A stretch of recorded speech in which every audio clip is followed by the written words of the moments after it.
God starts over. The story of Noah. After Adam and Eve left the garden, time passed and many people filled the earth. But the earth they lived on wasn't like the garden God had made for Adam and Eve. It was tough earth, with death and sadness and tears, and the people were tough too. They didn't care for each other very well. In fact, they were downright mean. They didn't care about God either.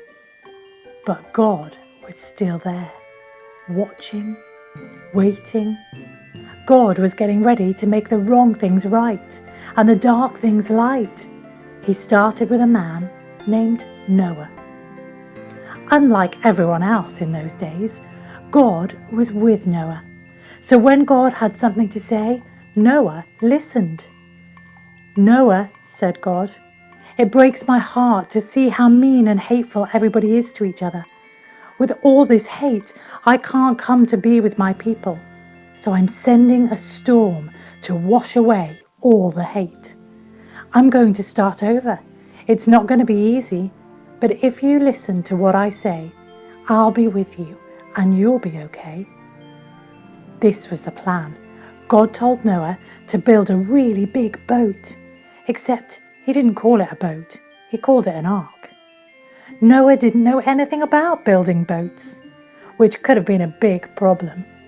Luckily, God told him exactly what he needed to do, and Noah trusted God.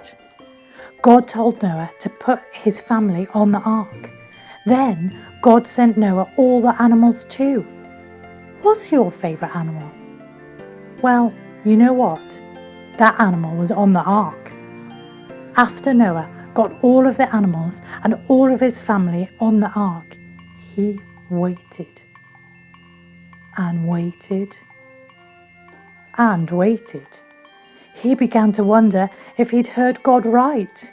The sun was shining and all of Noah's neighbours were off at their jobs like normal. But then, one day, the sky got dark. God shut the big door to the ark and he opened the big windows of heaven. Rain came pouring down like no one had ever seen. It came up out of the ground. In a flash, water was everywhere, and there was no time for anyone else to build an ark or a boat or even a little raft. The whole world was flooded. Noah and his family were on the ark, scared and lonely. They waited and waited and waited. But even though they felt lonely, Noah and his family weren't alone. God was with them. For 40 long days and 40 long nights, God kept the ark floating safely on the water, just as safely as if the ark was in God's own hands. Noah almost lost track of the days, but then one day the sun came back. Some days later, Noah sent out a dove, and it came back with a leaf. A leaf. Do you know what that means? Leaves grow on branches, and branches grow on trees, and trees grow on solid ground, not in the water. The flood waters were going away. And soon enough, God guided Noah's ark to a little patch of land on top of a mountain. He opened the door back up, and Noah's whole family came out, kissing the ground because they were so happy to see it again.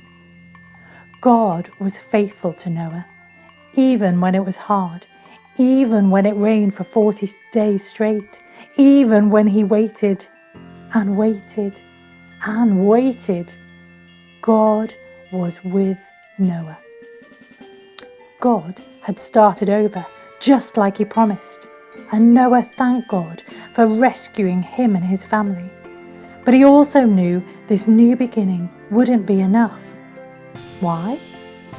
Because Noah wasn't perfect, and the new beginning would go bad again very soon. God had cleaned the earth of sin, but that sin was still in Noah's heart.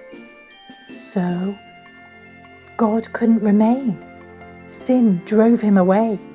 So Noah and his family began to hope and to pray, God, will you come back to stay?